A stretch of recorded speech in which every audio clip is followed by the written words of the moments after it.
আজকের রেসিপি রুই মাছ দিয়ে বেগুন আর বড়ির ঝোল। তো না টেনে ভিডিওটা পুরোটা দেখবেন, আশা করছি ভালো লাগবে। তো দেখুন, প্রথমে আমি এখানে চুলায় একটি কড়া চাপিয়ে দিয়েছিলাম আর কড়া গরম হলে দিয়ে দিয়েছি পরিমাণ মতো সর্ষের তেল। আর আগে আমি মাছটা নুন হলুদ মাখিয়ে রেখে দিয়েছিলাম। এবার খুব সুন্দর করে মাছগুলো ভেজে নেব। এখানে মাছ অল্পই নিয়েছিলাম, কারণ মাছ অনেকটাই আনা হয়েছিল। আগের দিন আমি অনেকটাই রান্না করেছিলাম আর এই 2 পিস ছিল, তো ভাবলাম আজকে বেগুন বড়ি দিয়ে ঝোল করা যাক। তো দেখুন, আমি মাছগুলো উল্টে পাল্টে খুব সুন্দর করে লাল করে ভেজে নেব।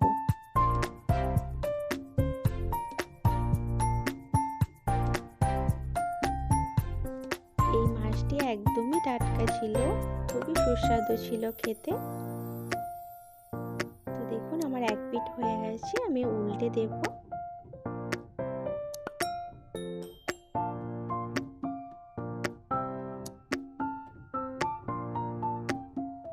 মাছ ভাজা এখানে প্রায় হয়েই এসেছে। এবার আমি মাছগুলো এক এক করে তুলে নেব। সমস্ত মাছগুলো তুলে নেওয়ার পর এবার আমি ওই মাছ ভাজার তেলেই দিয়ে দেব বড়িগুলো খুব সুন্দর করে ভেজে নেব। যেহেতু আমার এখানে মাছ অল্প ছিল, তাই বড়ির পরিমাণটাও আমি অল্পই নিয়েছিলাম। আর এই বড়িগুলো মুর্শিদাবাদের বড়ি, খুব সুন্দর খেতে। আর এত সুন্দর যখন সিদ্ধ হয়ে যাবে, অনেকটা বড় বড় হয়ে যাবে ফুলে। তো এখানে অল্পই নিয়েছিলাম। এবার আমি ওই তেলের মধ্যে দিয়ে দিলাম অল্প নুন।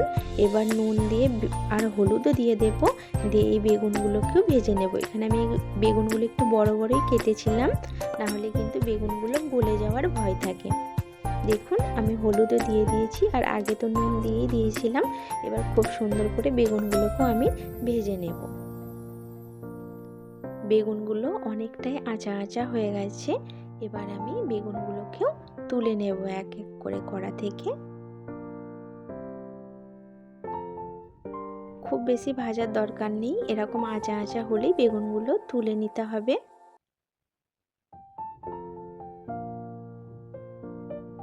এবার আমি কড়াটা পরিষ্কার করে তার মধ্যে দিয়ে দিলাম পরিমাণ মতো সর্ষের তেল আর কালো জিরে।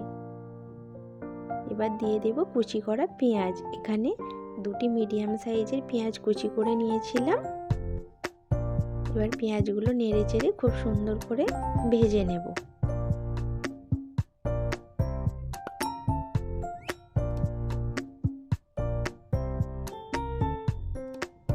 পেঁয়াজে দিয়ে দেব অল্প নুন, যাতে পেঁয়াজটা তাড়াতাড়ি সিদ্ধ হয়ে যায়।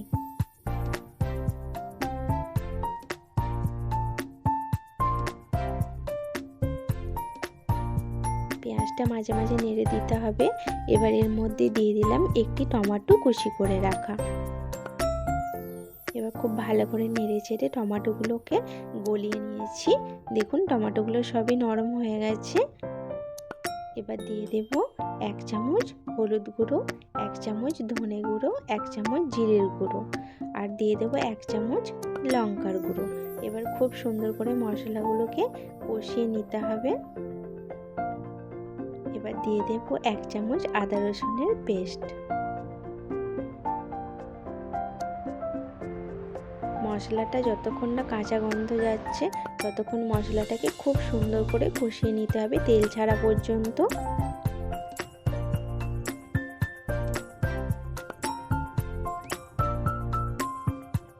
দেখুন, আমি এখানে অল্প অল্প পানি দিয়ে মশলাটাকে কষিয়ে নেব, যাতে মশলার কাঁচা গন্ধটা একদমই না থাকে। এবার দিয়ে দেব 2টি কাঁচা লঙ্কা চেরা ঝালের জন্য। আবারও খুব সুন্দর করে নেড়ে চেড়ে মশলাটাকে কষিয়ে নেব। এই কাঁচা লঙ্কাগুলো যদি ভাতের সঙ্গে চটকে খাওয়া হয়, খুবই ভালো লাগে খেতে। কাঁচা লঙ্কার ঝালটা অনেক ভালো লাগে খেতে, আর শরীরের পক্ষেও অনেক ভালো। তো দেখুন, আমি এখানে নেড়ে চেড়ে মশলাটাকে খুব ভালো করে কষিয়ে নিচ্ছি। পানিটা অনেকটা শুকিয়ে এসেছে। দেখুন, তেল ছেড়ে দিয়েছে পুরোপুরি মশলাটা থেকে।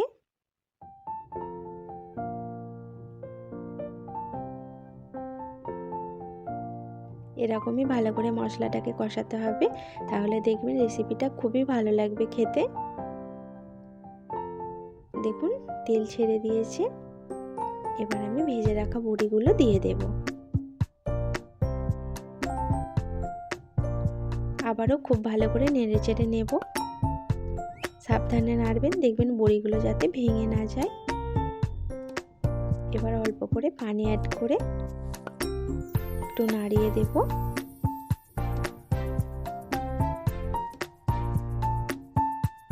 দেখুন আমার এখানে ঝোলটা ফুটে এসেছে। এবার আমি ভেজে রাখা বেগুনগুলো আর মাছগুলো আস্তে আস্তে দিয়ে দেব ঝোলের মধ্যে।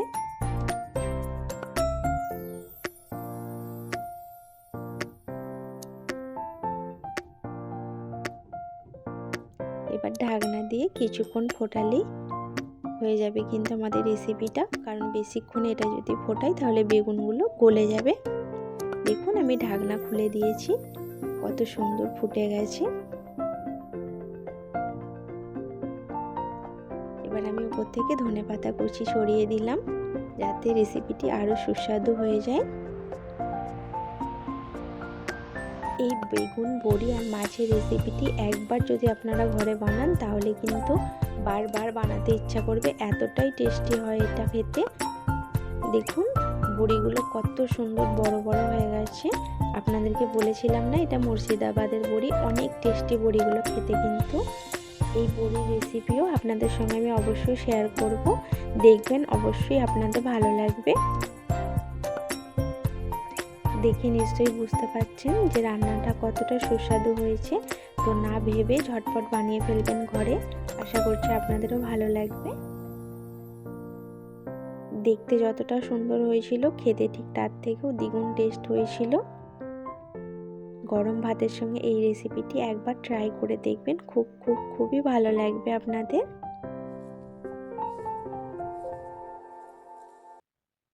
আমি একটি বড়ি আপনাদেরকে ভেঙে দেখাচ্ছি, দেখুন কতটা নরম তুলতুলে হয়েছিল, আর খেতে তো সত্যি অনেক অনেক ভালো। আপনাদের যদি আমার রেসিপিটি ভালো লাগে তাহলে অবশ্যই আমার চ্যানেলটি সাবস্ক্রাইব করে নেবেন, আর সঙ্গে লাইক কমেন্ট শেয়ার করতেও ভুলবেন না বন্ধুরা। আর শেষ পর্যন্ত দেখার জন্য অনেক অনেক ধন্যবাদ। ভালো থাকবেন, সুস্থ থাকবেন। আল্লাহ হাফেজ।